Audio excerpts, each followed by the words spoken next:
Welcome to Season 5 of the Two Texts podcast. My name is David Harvey, and I'm here with my co-host, John Andrews. And this season, we're talking about the book of Jonah. Every episode will look at one text in Jonah before invariably leading us to talk about two texts, and often many more. Well, David, it is absolutely fabulous to be back and talking again in the context of our two text conversation about Jonah. We are ploughing on. We are doing pretty well as far as two texts are concerned.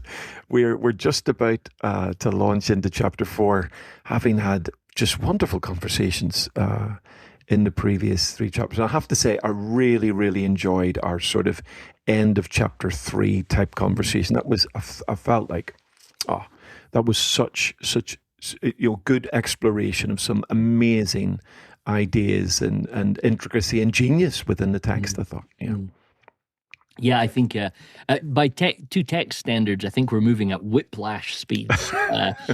Potentially even in I was going to say dealing with a book in 1 year, but actually we've crossed over into a different calendar year, so not quite. But yeah, I think for me, what's fun about what's about to come is the way. I don't know if it's quite as simple to say it puts a bow on everything, but what's been building and bubbling in Jonah for the last 3 chapters is really going to come to a head in chapter 4, and probably surprise us a little bit in a few ways at things that were going on that will just double down on that earlier assertion that we've made that Jonah is much less about a whale than maybe we have thought in the past. Absolutely. In fact, just in preparation for our podcast today, I was reading fresh, sort of chapter 4, just the whole thing which we're about to do, and it's so many, different things caught me, and I think they caught me because of the way we've processed through the whole book. And you're more aware of certain things and patterns and ideas, and you're spotting them again. And it does feel quite climactic, and yet in a strange way, by the time we've reached chapter 4, it doesn't feel shocking. It doesn't feel jarring, because it almost feels like this is the natural conclusion, even though it is still pretty shocking in some aspects. But also, you get this continuation of this amazing, the way the book is written to hold on to us and bring us. You leave chapter 3 and, if you didn't know the story, you're desperate. Well, what happened next? What's about to happen? So it is a gripping, brilliantly written story, but it is full of intrigue and just as kept us on our toes the whole way through. And actually chapter 4 is no exception to that idea as we hit it now. So quite amazing stuff, really. No, absolutely. And what we're going to do for the listeners is read chapter 4. I'm going to read chapter 4 in its totality now, all 11 verses of it. And we'll need to break down and reread some of these because we're not going to get through this, obviously, in one episode. But I think it's helpful right at the start, before you jump into chapter 4, to hear it all in one go and sort of talk about that at a big picture level. So I'll jump in, and here we have Jonah chapter 4, verse 1. In fact, I think it's probably worthwhile starting at chapter 3, verse 10. Just remind our listeners, 3:10, and then into 4:1, because I think that we finished with that sort of, we were on the lip of that last time, so I think that would really help as well. I like it. All right, so Jonah chapter 3 and verse 10. When God saw what they did and how they turned from their evil ways, he relented and did not bring on them the destruction he had threatened. But to Jonah, this seemed very wrong, and he became angry. He prayed to the Lord, "Isn't this what I said, Lord, when I was still at home? This is what I tried to forestall by fleeing to Tarshish. I knew that you are a gracious and compassionate God, slow to anger and abounding in love, a God who relents from sending calamity. Now, Lord, take away my life, for it is better for me to die than to live." But the Lord replied, is it right for you to be angry?" Jonah had gone out and sat down at a place east of the city. There he made himself a shelter, sat in its shade, and waited to see what would happen to the city. Then the Lord provided a leafy plant and made it grow over Jonah to give shade for his head to ease his discomfort. And Jonah was very happy about the plant. But at dawn the next day, God provided a worm, which chewed the plant so that it withered. When the sun rose, God provided a scorching east wind, and the sun blazed on Jonah's head so that he grew faint. He wanted to die and said, "It would be better for me to die than to live." But God said to Jonah, "Is it right for you to be angry about the plant?" "It is," he said, "and I'm so angry I wish I were dead." But the Lord said, "You have been concerned about this plant, though you did not tend it or make it grow. It sprang up overnight and died overnight. And should I not have concern for the great city of Nineveh, in which there are more than 120,000 people who cannot tell their right hand from their left, and also so many animals?" And there ends the book. There ends the book with a magnificent question. Oh, incredible, incredible. It is amazing listening to you reading it again and following it. I mean, there's just how many times have I read these passages, and I'm still quite shocked by some of it, like genuine. And I don't want that to sound like super spiritual or holy or pious, because I'm not, right? But it is, when you just read the rawness of the text and hear it, wow, my goodness. And you are struck again. I know we touched on this last time, alluded to it, but it does set us up, I think, for a conversation reaching into chapter 4. You are touched again by the sort of dynamic sort of tension between 3:10 and 4:1. You get this incredible moment where they are turning away from their evil ways, the people of Nineveh and but it says, but Jonah. I mean, I think the NIV is a bit soft here, but to Jonah they seem very wrong. I think it's a way too soft as a translation. And look, we've had chats about translations before, but that's very, very soft for me. And he became angry, because you get that incredible sense of it displeased Jonah exceedingly, and he was angry. And I think I referenced this last time. I love Chad Bird, his translation of that. Chad Bird says, "But it eviled a great evil to Jonah." And he was angry. So there's this sense in which the people have moved away from their evil, but Jonah, instead of celebrating that, he actually seems to be doubling down in himself on this, this evil. Yes. That the writer seems to be suggesting is now within him. Yes. And he's struggling with, and he's so upset with it that he has become angry at the situation as it currently seems to stand. Because as it currently stands, it looks like Nineveh are getting away with it. Yes. And God isn't going to destroy them, and maybe he builds a shelter because he's hoping for a sort of a change of mind somewhere. But you get this sense that cities turned away from evil, but the man of God has doubled down on evil. And when you read 3:10 and 4:1 together, as I think they're supposed to be read. Yes. And don't take your coffee break in between and go to work and come back and read it the next day. You are shocked at the change, the shift of gear that's going on there, I think. Well, you see it, and we talked about this before, but just to remind everyone, God saw that they turned from their evil. So he relented and didn't bring upon them the evil that he had talked about. Indeed. But to Jonah, this seems evil. Yeah. So it's like they're turning from evil. God's relenting from bringing any more evil into the situation. But that very action seems evil to Jonah. I mean, it's a wonderful ethical reflection on how we all have a perspective on right and wrong. And but then I think it's quite interesting that you get this he became, I mean, we translate it angry, but there's elements of like hara has elements of like burning about Mm. it, right? Mm. So, there's a burning anger. And the Hebrew, and you've got to be careful with kind of word to word literal translations, but the Hebrew is almost could be read, and the anger came to him, right? Like Yes. this hot burning anger came Yes. upon. So Yeah. like we think of anger as this kind of rising emotion, but to Mm. your point, when you said, I love the way you said that, it's almost as the evil comes into Jonah. Yeah. The writer, I think that's what you're speaking about, isn't it? There's Yeah. almost a sense that this anger has moved, right? Yeah.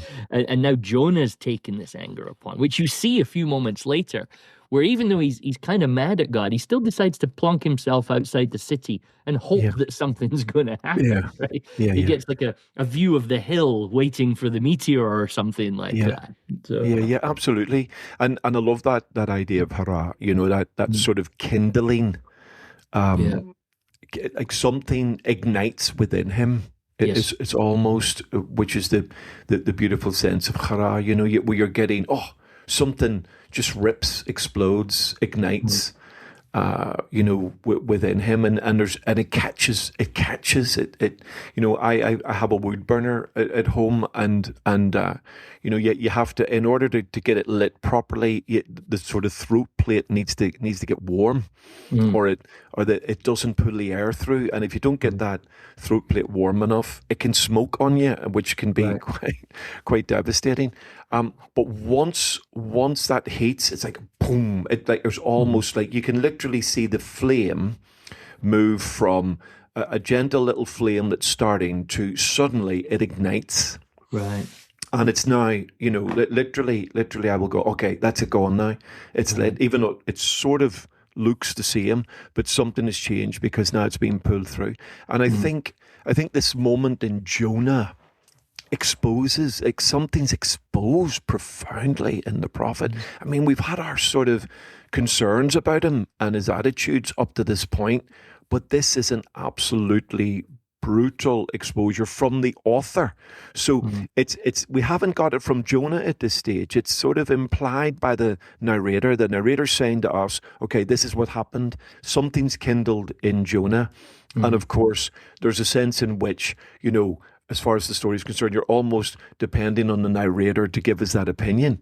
mm, But of course, his very next words of Jonah, the very next prayer that he prays, his second major prayer, mm, is absolutely, if we weren't sure, we're sure after the words of this prayer. And it really does expose the heart. It's like something has ignited in Jonah. yeah, And yeah, then this prayer, if we can call it a prayer, he just goes at God, mm, and has a right old. I know we've alluded to this prayer many times because we sort of mm, jump backwards and forwards, but it's still quite shocking to mm. listen to Jonah's words to the Almighty, and how he positions that. Incredible. And the whole, like, while we're talking about the whole chapter, in that the shock of the words are quite strategic. And this is not, I'm going to share something that is not my observation. I wish I was attentive enough to think about these things. I think this is another thing that I heard from Tim Mackey, but I'm not 100% sure. I've scribbled it down and then done a terrible job as an academic, and I've not written down where I heard this, right? Yeah. But here you have it anyway. If you look at chapter 4 in the Hebrew, okay, this is so much fun. The Lord and Jonah each have 47 words in this chapter, right?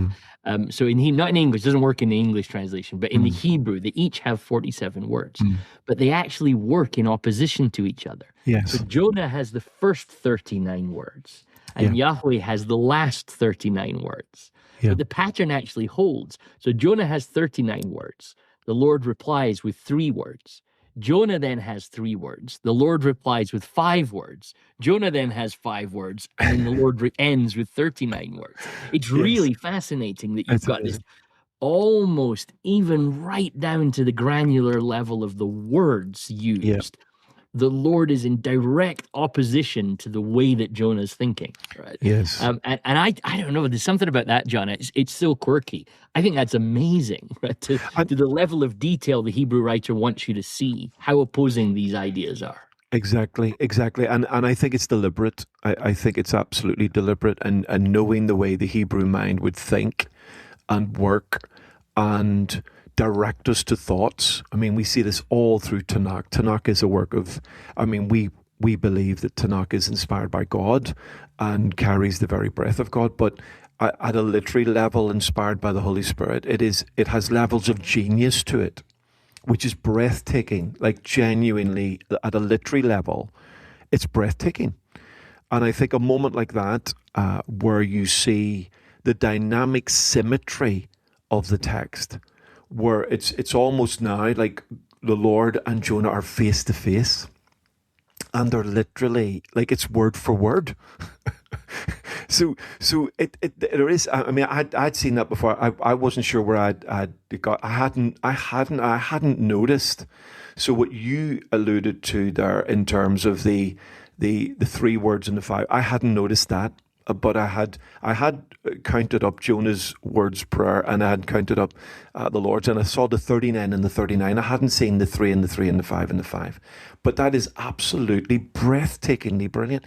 And it points to the idea that if we were hearing this or reading this in its original form, you would be struck by that.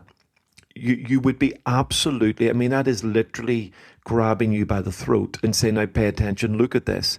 In the final conflict between Jonah and the Lord, it is literally word for word, toe for toe, face to face. This is full on, and of course, it shows us at so many levels. My goodness, the graciousness of the Lord to Jonah, but it also shows us that the Lord is not going to lose this argument.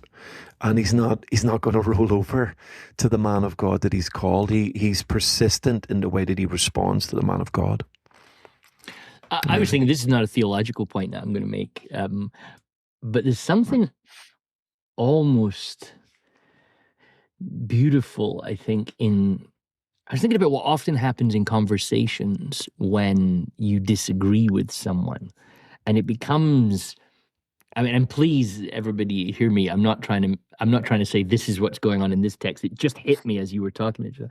That often what we try to do when we're disagreeing with someone is overwhelm them with words. Yeah, Right? yeah. So, you disagree with somebody, you get on Facebook and you write a long comment, you write a position paper, if you're an academic, you write a whole book disagreeing with somebody.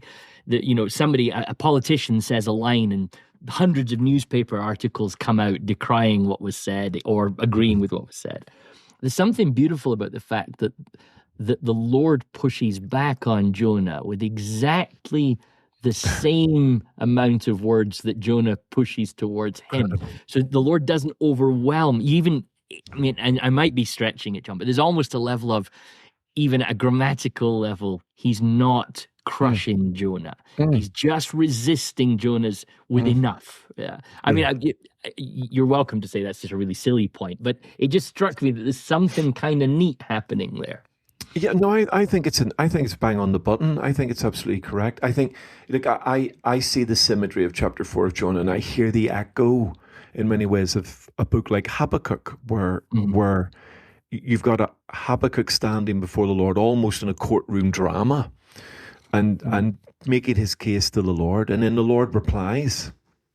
And again, I haven't done the word count in Habakkuk. I must go away and check it out and see if it rocks there as well. But you've got the Lord replying in what looks like a proportionate way to Habakkuk's complaint. So certainly in terms of our English Bible, I haven't checked it out in the Hebrew. You look at chapter 1 and chapter 2, and it's proportionate. And then Habakkuk comes back again to the Lord. Doesn't quite like what the Lord has said first time round, and the Lord responds again. And then you get Habakkuk going, okay, right, even though the fig tree doesn't blossom and there's no sort of figs in the vine and there's no cattle in the stall and life is, I'll trust in you. So you get that lovely Habakkuk in the end comes round to the way of God in terms of his conclusion, whereas you're getting symmetry here, but of course we get a very different. We get an open-ended conclusion. We don't quite know how Jonah ultimately responds at this moment, whereas in Habakkuk's encounter, face to face, word to word with the Lord, he does respond and comes round, as it were, to God's position. Whereas it feels like in this context, Jonah maybe never does come around to the Lord's position. So it is fascinating. I don't think you're pushing it too far at all. I think, as we've reflected, I've definitely heard a Habakkuk echo in chapter 4 of Jonah in terms of the way the conversation is constructed. Yeah, yeah. If that makes And I sense. suppose there's a level wherein you could argue that what you're seeing is exactly what Jonah's saying. He's gracious, compassionate, slow to anger, and abounding in love. Even though Jonah is, I mean, it's better for me to die than to live. To say that to the Lord, Incredible. who has rescued him from the fish and the pit of Sheol, is quite a stark statement, isn't it? It's incredible. And again, look, I think when he says to the Lord, this is the climactic moment in the prayer, and I think this is his kindling anger, this kindled anger just is exploding out of his mouth. And for a human to say to the Lord, take away my life, he's essentially saying to God, kill me. It's better that I die than live, is not only just shocking as a statement generally, but he's actually saying in some ways, and I hope I'm not overcooking this, he's saying that actually I would rather die than see them live. I mean, like, at any level of your human experience, and we're dealing here with the man of God who had prophesied the word of the Lord and knew the voice of God, but he's actually saying, I would rather die than live and see them live. So it's a shocking, raw, unguarded confession. Jonah's anger has kindled to such an extent it now explodes. And there is, of course, a juxtaposition here. In his prayer in the belly of the great fish, he says, he comes to the understanding salvation comes from the Lord. But now that salvation has come from the Lord, he's absolutely furious with this idea. And this anger, this, if we're going to use the kindling language of chara, this sort of sparks of fire come out of his mouth. And he says the most incredible thing, better that I die than live. I would rather die than see them live. And I would rather, lose my life than them gain theirs. Wow. I mean, it's like even though we've read this a million times, I'm still absolutely, wow, Lord, if Jonah was capable of that, could I be capable of that? Could I have that evil? Let's go back to chapter 1, verse 1, chapter 4. Could I have that evil kindling in my heart against others, that I would rather die than see them live? Wow, wow. Takes my breath away, David. I think that there's a level of it that, like this 39 words from Jonah, they sort of reveal the plot of the whole story at this point. That Jonah, you now can go back and reread Jonah and realize, this is why he actually runs away from the Lord. He hears the call of the Lord all the way back in, that we read in chapter 1. The word of the Lord said, go to the great city of Nineveh, preach against it, because its wickedness has come up before me. And at the time, we were like amazed by, rise up and go preach against them. And Jonah goes down and runs away to Tarshish. But now, 4 chapters in, we find out, the reason is at that very moment in chapter 1, verse 1, when we, the reader, we had no idea what was going on. There was just this city that Jonah was to preach against. Jonah already knew what was going to happen. So Jonah knew at that point the Lord isn't going to do this. Yeah. He's going to relent from this. And it's essentially what he's saying now to us in chapter 4. It's Yeah. like, this is why I ran knew. away. This is why I wanted nothing to do with this project in the first place. And I think that Jonah's now at this point sat watching the city. What's that old statement about bitterness is like drinking poison and watching for your enemy to die. It's like that's what you see a little bit in Jonah here, isn't it? Yeah. And he's sat there watching, even though he knows it's not going to happen. But we've all been there. He's just stewing, right? Yeah. He's like that person that keeps stalking their enemy on Facebook, and every time they see that their enemy's doing well, it makes them angrier and angrier. Because somehow I want them. There's this weird human kind of emotion that if they're doing badly, that will somehow make me feel better about myself. And we see this: people that have hurt us, people that's relationships have fallen apart. We kind of do this. So there's something deeply human about this story that maybe, quite likely, none of us have ever sat on a hill overlooking a city hoping the Lord destroys the city, right? But we've probably all had experiences where somebody has hurt us, and we've had thoughts about what we would like the Lord to do to that person. Of course. We've probably during war times thought things about other countries. We've thought things about companies that have harmed us, and so there's something that is happening here in this story that becomes deeply, deeply personal as well. That we can very quickly step back and go, my goodness, I've never sat, as a Manchester United fan, I've never thought such strong thoughts about Liverpool as Jonah has about Nineveh, But if I'm really honest, if I was to keep digging, I have had times where, I'm a little angry at God that it just seems like someone that's hurt me seems to be doing okay, right? And that the Lord almost seems to be blessing them. So all of a sudden, this random story from centuries ago becomes deeply personal. Like, have I ever thought, well, God, if you're going to do that for them, I give up. Right? Yeah. Maybe I've not said to the Lord, it'd be better for me to be dead, but maybe I've said I give up. Maybe I've said, be gone with you. Does that make sense, John? If that's not totally. too vulnerable. I think anyone listening to this who's lived more than 5 minutes will totally resonate. Once we get over the shock of Jonah's words, then like I tried to reflect with you. I'm going, well, if Jonah was capable of that, then am I? And have I been, and certainly in my life experience, I've definitely, absolutely harbored the sort of, let me use the Jonah language. So please, listeners, listen to me carefully. I have definitely harbored evil in my heart against people that I would have liked to have seen judged, or even in certain moments when certain individuals or certain people representing certain ideology got their comeuppance, I didn't mourn, I secretly celebrated.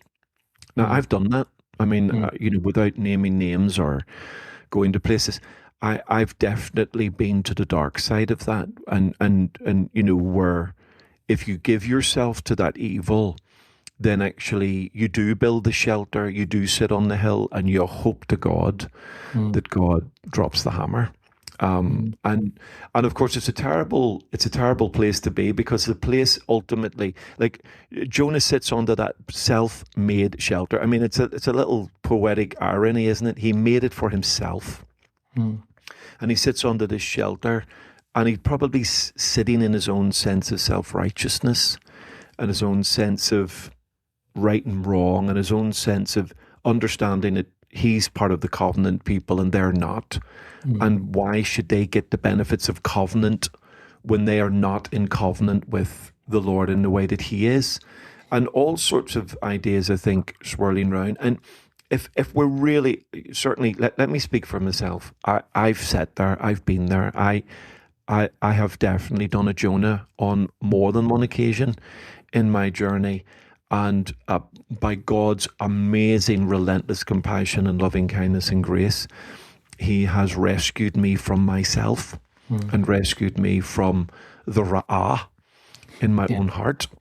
That, like, on the outside, managing it all, but on the inside, definitely, and that's why when I read this again, and I've read it hundreds of times, when I read it again, I'm shocked, I'm moved, I'm challenged. Something deep touches me in my heart, and I go, John, we know that there's a Jonah in us all if we allow the Jonah mentality. And ironically, this man, Jonah the dove, he looks more like a hawk or a vulture now at this moment, doesn't he? There's a vulture-esque dynamic to this man now, where he's sitting. I remember, and you will have experienced this. I remember, being in Sudan, ministering and getting washed outside my little tukul, my little mud hut, and literally in the trees, two vultures are looking at me, and they're sort of probably thinking, that looks interesting. Could have a piece of that. And actually, this is Jonah. Jonah is literally perched on the branch like a vulture, hoping that he will be able to celebrate the pickings of a destruction that doesn't ultimately come. And doesn't Jonah teach us, David, that you can go from a dove to a vulture very, very easily, very, very quickly, and so dynamically, you don't even realize what's in your own heart. As Jeremiah says, your own heart is sort of deceitfully wicked above all else. It takes you to places you never thought you would go. And I was thinking, as you were saying as well, there's also that need to remember that while I'm sat on the hill, and I say this, but I do think this happens a lot. While I'm sat on the hill scrolling through social media, thinking bad things about this person that I, wish something bad is happening to, or whatever, it's probably worth me remembering somebody else is sat on a different hill looking at me, wishing that some meteor is going to come from the Lord.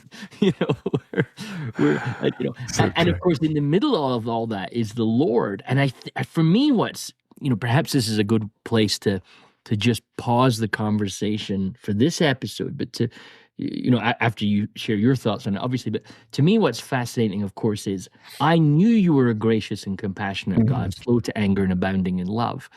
That's, as we've said before, the most quoted bit of the Bible in the Old Testament, the bit that gets most cited within the Old Testament itself. Of course, that quote comes immediately after the golden calf incident, right?